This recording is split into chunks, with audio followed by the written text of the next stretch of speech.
Bienvenidas y bienvenidos a este curso que el CIJUSO ha dado la oportunidad de dictar, que tratará sobre los tratados de derechos humanos, el control de convencionalidad y el proceso concursal. A través del mismo trataremos de analizar los distintos tratados de derechos humanos y sus implicancias, consecuencias en los procesos concursales, cómo se aplica el control de convencionalidad y la jurisprudencia actualizada. Por ello, vaya mi agradecimiento a las autoridades y a todas y todos de cada uno de ustedes que hoy están escuchando este curso. En esta primera clase trataremos de hacer una introducción acerca de lo que vamos a hablar en los sucesivos encuentros. Sepamos que esta temática está siendo debatida en estos momentos por los tribunales, siendo justamente una consecuencia de la modernidad del derecho concursal. Genera una porosidad en los privilegios, una apertura en la concepción de viejos institutos del derecho concursal, como puede ser el desapoderamiento, y pone en crisis cuestiones como la cosa juzgada que surge del acuerdo homologado, y también, ¿por qué no?, las distintas preferencias que se dan a lo largo del concurso. Es más, como consecuencia directa de ello, el principio tan antiguo del derecho concursal que habrán escuchado cuando estudiaron concursos y quiebras en la facultad, que es la par conditio creditorum. Entonces, fíjense que en esta primera unidad vamos a hablar del bloque constitucional y de lo que es el control de convencionalidad y de la incorporación de los tratados de derechos humanos.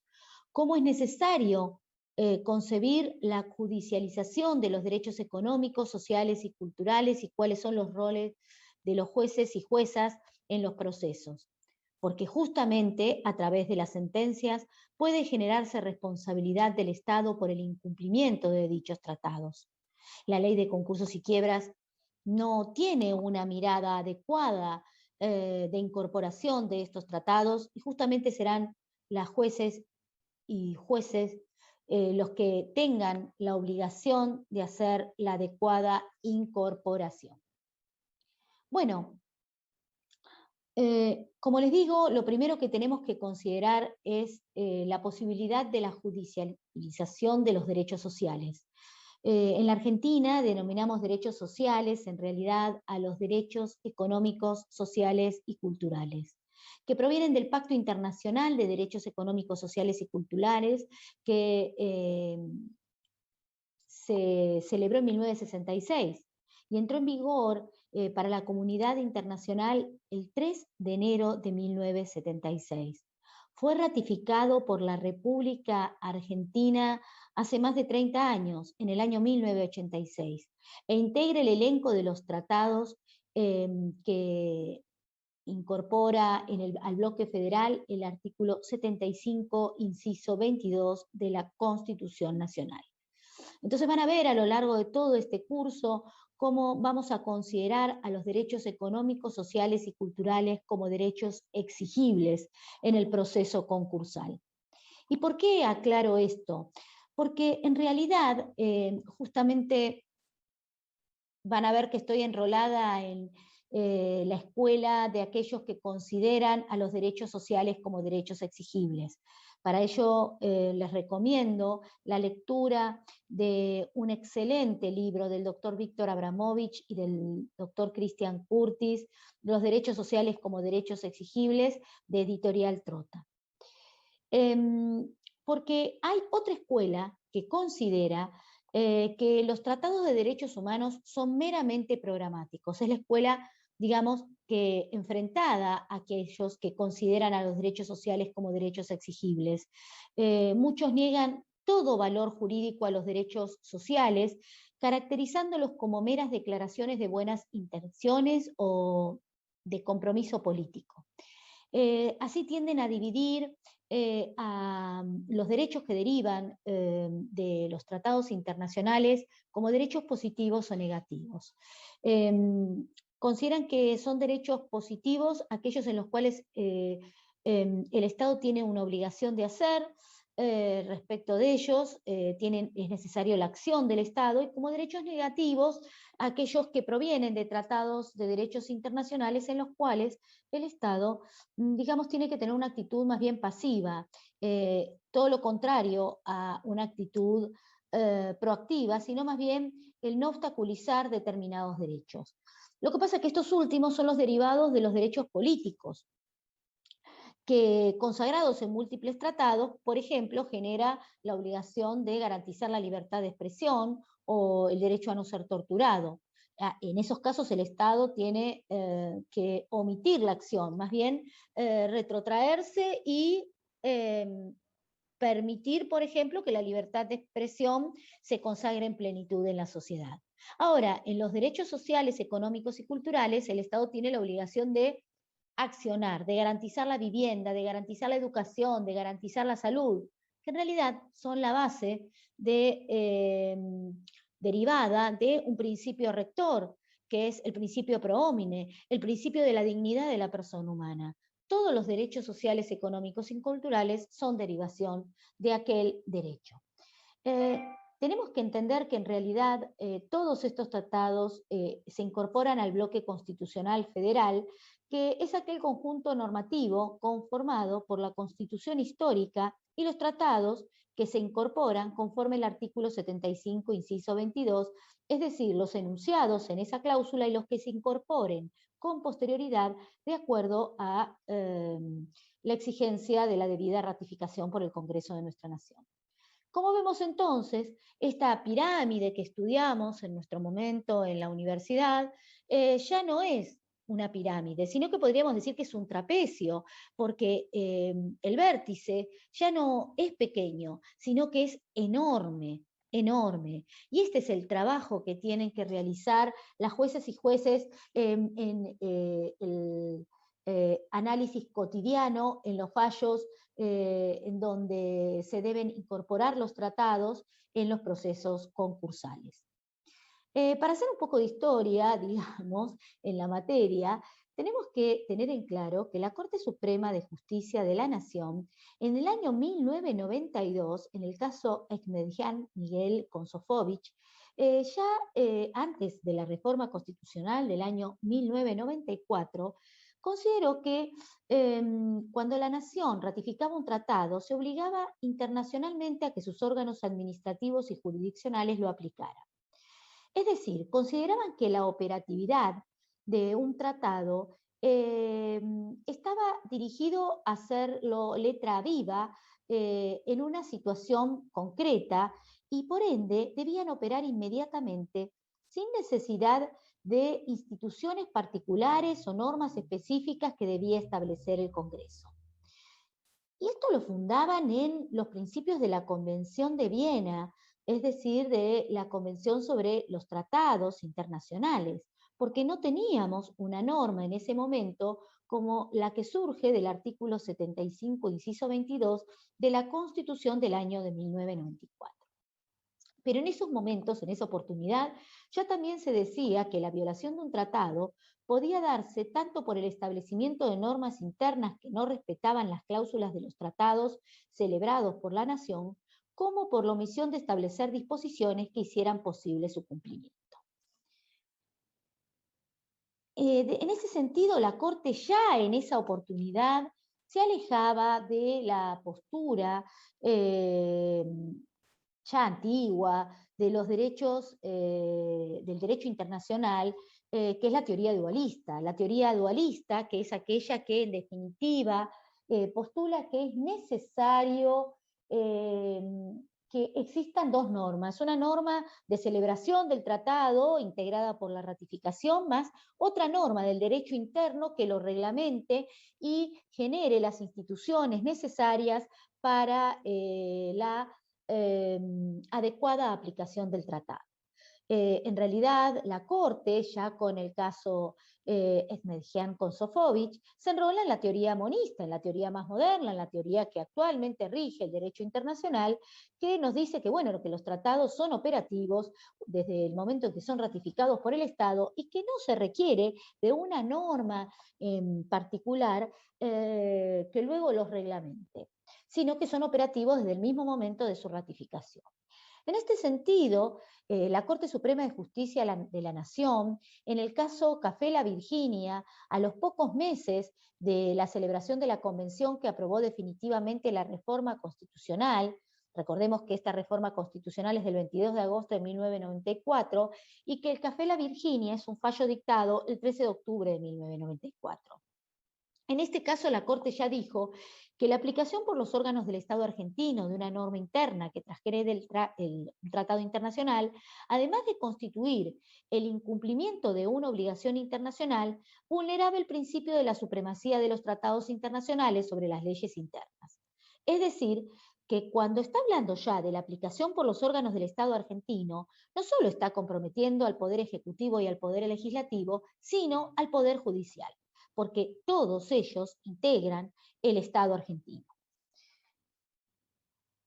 Ahora, también es lógico tener en cuenta que cuando estamos hablando de la aplicación de tratados de derechos humanos, estamos considerando que hay un derecho común, lo que se denomina en el derecho internacional el jus común. Y que el control de convencionalidad justamente lo que intenta es hacer prevalecer este derecho común. ¿A través de qué? A través del control de convencionalidad, que busca justamente la prevalencia de los tratados de derechos humanos en relación a normas nacionales, siempre que la norma internacional sea más beneficiosa para la persona humana. ¿Por qué destaco esto? Porque como lo que nos debe guiar es el principio pro homine, puede ser que el Estado ratifique un tratado en el cual se consagren y se reconozcan determinados derechos, pero esto no significa que no tengamos normas del derecho interno que lo protejan aún más. En ese caso, lo que se va a aplicar es la norma de derecho interno porque es la más protectoria a los derechos de la persona humana, ¿sí? Ahora, el Estado asume, desde que integra el sistema interamericano de derechos humanos, un compromiso asociativo e integrativo a través de la Corte Interamericana de Derechos Humanos y de los tribunales domésticos que deben adherir también a las resoluciones de la Corte Interamericana sobre los puntos, además de los tratados de derecho internacional.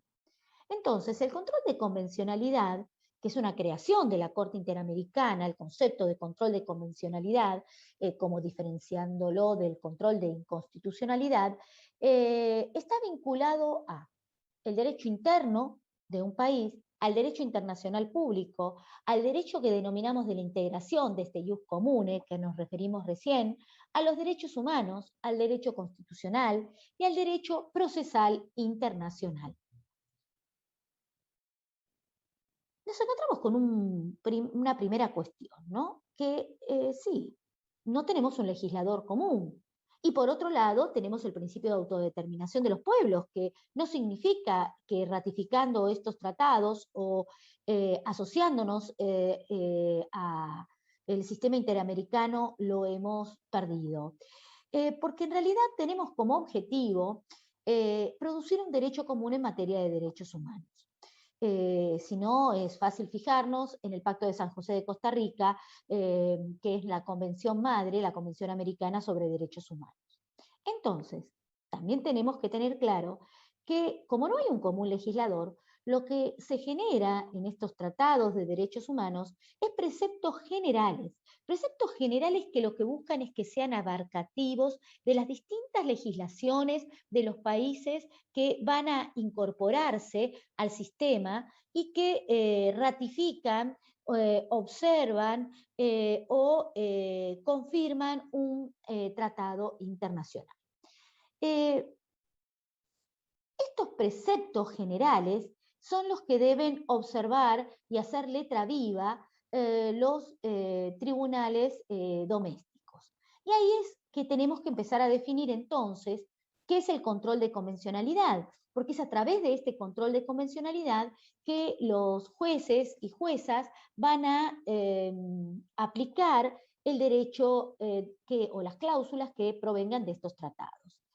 Y el control de convencionalidad es el procedimiento mediante el cual un tribunal, en definitiva, verifica si en un determinado caso o ante un determinado acto legislativo existe una omisión del poder legislativo en cuanto que al sancionar una norma de carácter local, olvida hacerlo compatible con los tratados de derechos humanos vigentes en el Estado. Es decir, se aplica en casos determinados, se aplica en casos concretos y se analiza si las leyes vigentes han omitido el control de compatibilidad con los tratados de derechos humanos. Si no hay compatibilidad, van a aplicar el tratado de derechos humanos que el poder legislativo o el poder ejecutivo ha omitido considerar. Si el acto legislativo, si la norma local no supera este test de fiscalización que hacen las juezas y juezas en los tribunales domésticos, el tribunal entonces deberá declararlo inconvencional, es decir, contrario a la cláusula de los tratados de derechos humanos que el país suscribió y que no respeta la norma local. Ahora bien, este control de convencionalidad puede tener dos aplicaciones concretas. Puede producir un desplazamiento de una norma local por conflicto normativo o una integración normativa atento lagunas existentes en nuestro sistema legal doméstico. El tema es que los tratados de derechos humanos generan obligaciones para el Estado, pero estas obligaciones que de ellos emanan tienen características comunes. Lo primero que tenemos que aclarar es que pesan sobre todos los poderes del Estado, es decir, que deben conformarse a ellos tanto las leyes como los actos administrativos como las sentencias, a cualquier nivel, es decir, ya sea que estemos hablando de poderes legislativos o poderes ejecutivos nacionales, provinciales o municipales. Y lo mismo ocurre con el poder judicial, ya sea nacional, federal o provincial.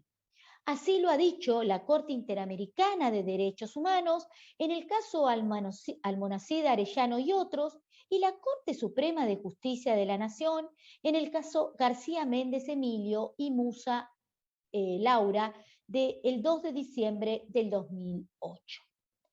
La otra característica que tienen las obligaciones que emanan de los tratados de derechos humanos es que se proyectan con efecto erga omnes, es decir, son contraídos por el Estado, pero el Estado lo hace respecto de toda persona sujeta a su jurisdicción.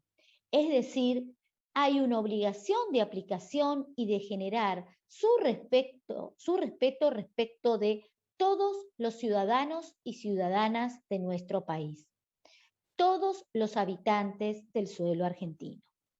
Y la otra característica común es que su fuerza vinculante es inmediata, no precisa de su incorporación al ordenamiento interno, ni el dictado de una ley especial, ni de reglamentación alguna.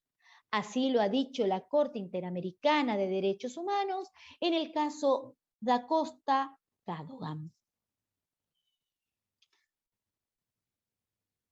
Ahora, cuando un Estado ratifica un tratado, asume obligaciones respecto de las personas sujetas a su jurisdicción, de respetar, proteger, realizar los derechos humanos.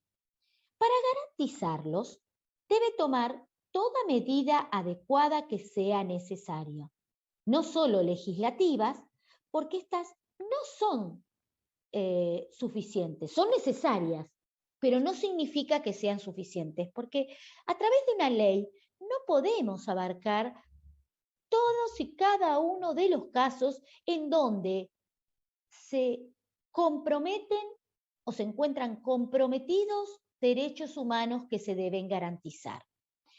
Entonces, es necesario que las medidas adecuadas provengan del Poder Judicial, que debe eliminar a través del control de convencionalidad o desplazar normas que impiden o obstaculizan la plena vigencia de los derechos humanos.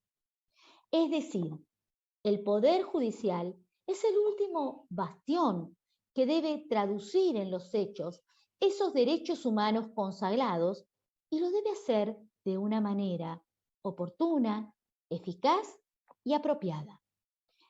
Así, las sentencias judiciales son una de las medidas por las cuales la República Argentina hace justicia con arreglo a los compromisos internacionales, evitando responsabilidad internacional cuando los otros poderes del Estado fallan. Porque la ausencia de regulación de derecho interno no le quita a un tratado su natural operatividad. Cuando falla la regulación del derecho interno es cuando cobra especial importancia el rol preponderante del Poder Judicial en realizar un adecuado control de convencionalidad. Porque los tratados de derechos humanos están destinados a reconocer los derechos de las personas humanas, no a autorizar al Estado a hacerlo, porque estos derechos provienen de nuestra propia naturaleza humana.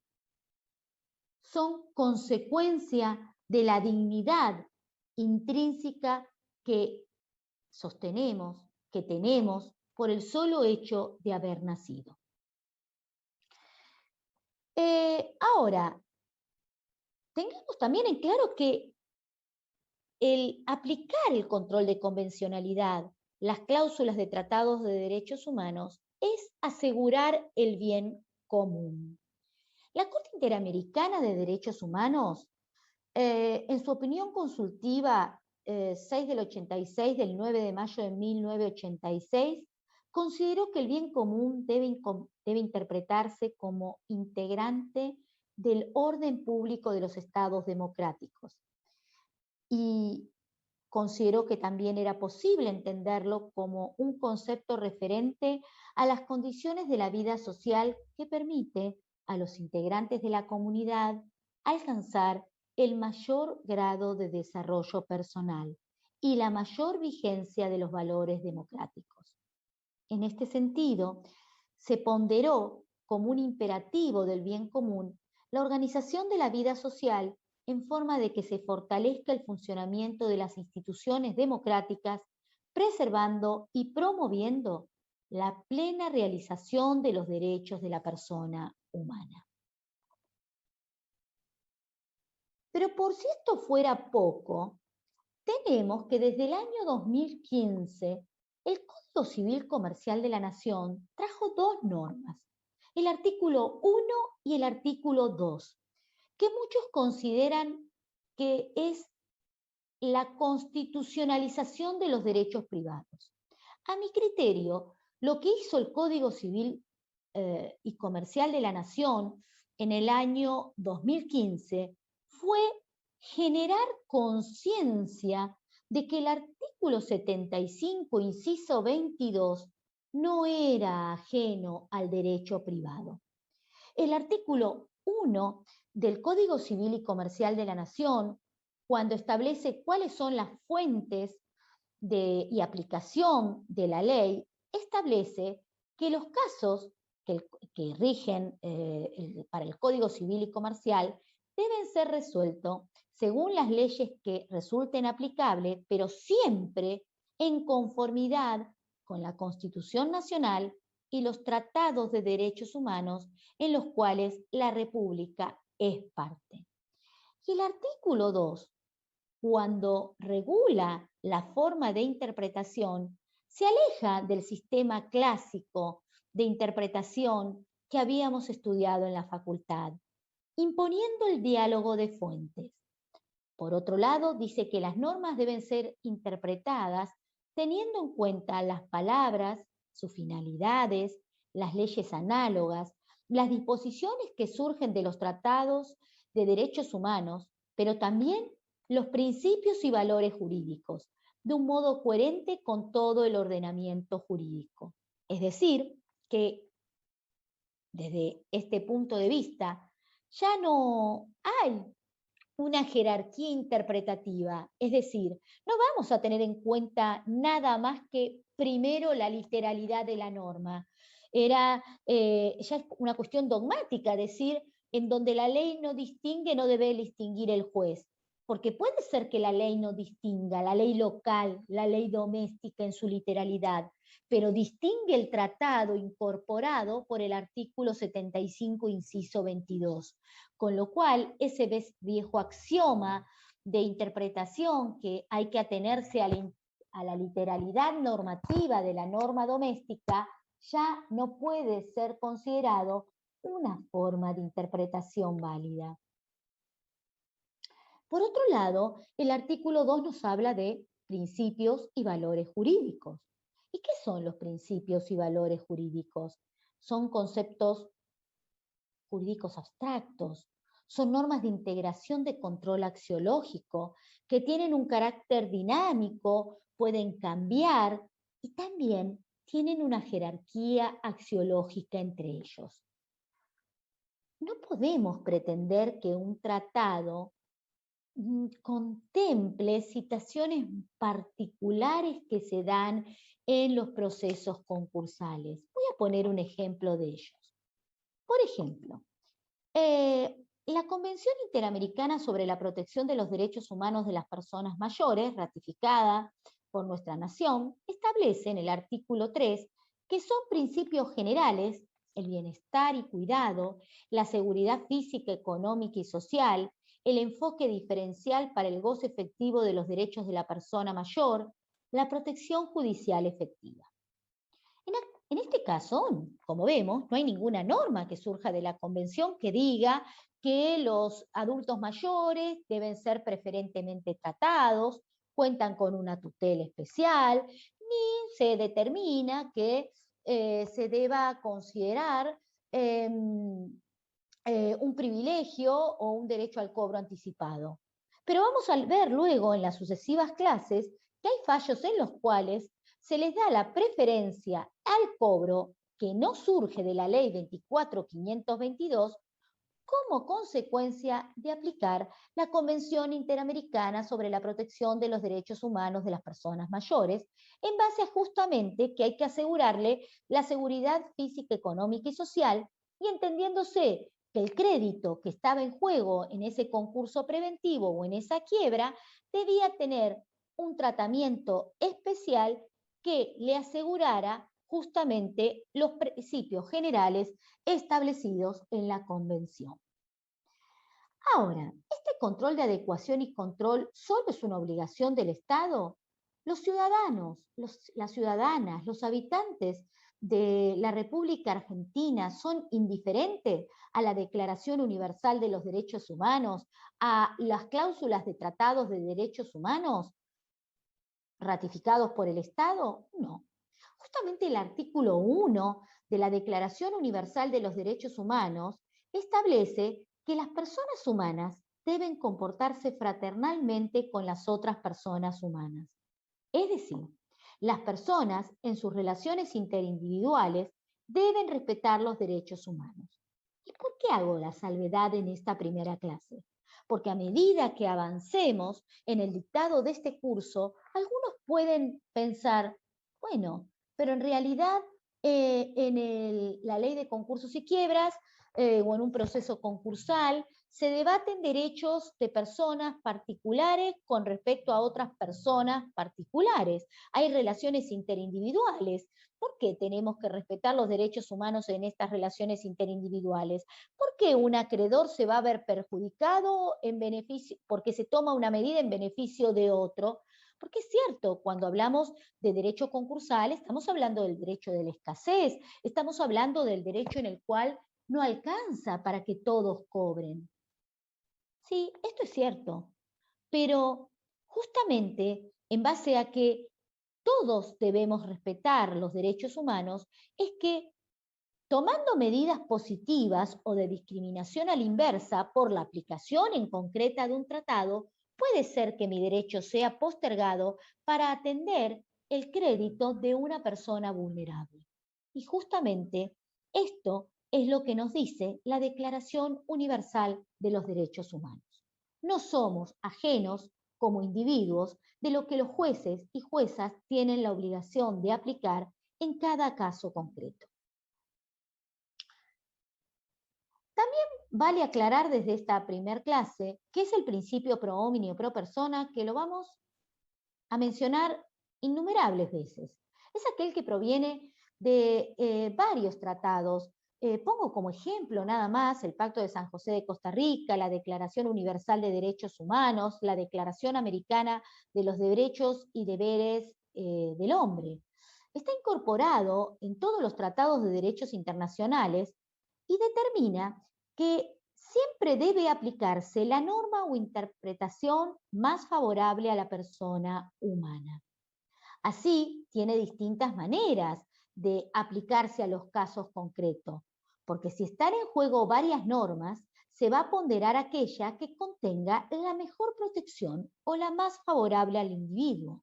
Y si hay una asociación de normas, no va a regir el principio de que norma posterior deroga a la anterior si la primera consagró mejores protecciones para la persona humana. Es decir, que la aplicación del principio pro homine o pro persona a los procesos concursales genera una preferencia normativa o una preferencia de interpretación o interpretativa. Por otro lado, tenemos que aclarar que lo que garantiza la aplicación del principio pro homine o pro persona a lo largo del tiempo es el principio de progresividad, consagrado en el Pacto Internacional de Derechos Económicos, Sociales y Culturales en su artículo 2, párrafo 1, artículo 11, párrafo 1, y por el Protocolo de San Salvador, artículo 1. Este principio nos dice que cuando se reconoce un derecho en favor a la persona, que justamente la dignifica, se respeta su dignidad, el Estado nunca puede ir hacia atrás, sino que siempre debe ser progresivo en el reconocimiento del derecho. No puede haber regresividad en la aplicación del principio pro homine o pro persona, ni por los tribunales, ni por el Poder Ejecutivo ni Legislativo. Me gusta terminar con esta reflexión. Así como les ponderé la obra del doctor Abramovich y Curtis apenas empezamos esta charla, la voy a finalizar con quien capaz es su contradictor en el derecho argentino, de la doctrina de la exigibilidad de los derechos económicos, sociales y culturales, que es el doctor Grossman. En su libro Escasez e Igualdad, en los derechos sociales en la Constitución, de Editorial Libraria, nos dice que las ideales constitucionales dan forma a las funciones que el Estado debe cumplir. Son la razón, no histórica, sino normativa, por la que existe el Estado. Y nos habla de la conexión entre el paradigma de la escasez y la igualdad estructural de oportunidades, diciéndonos que allí donde la Constitución es más exigente, también deben serlo los jueces. Así, interpretándolo, y esto es una interpretación mía, en los concursos son los tribunales quienes tienen la facultad y deber de asignar adecuadamente los recursos escasos que están contenidos en la liquidación de la quiebra o en el pago a los acreedores. Veremos en las próximas clases, finalmente, que los derechos humanos pueden ser aplicables. ¿Por qué? Porque no tienen barreras geográficas. Entonces, menos pueden tenerlos jurídicas. Los dejo, les agradezco que me hayan escuchado y en la próxima clase vamos a trabajar sobre otros conceptos como el de vulnerabilidad. Nos vemos en la próxima.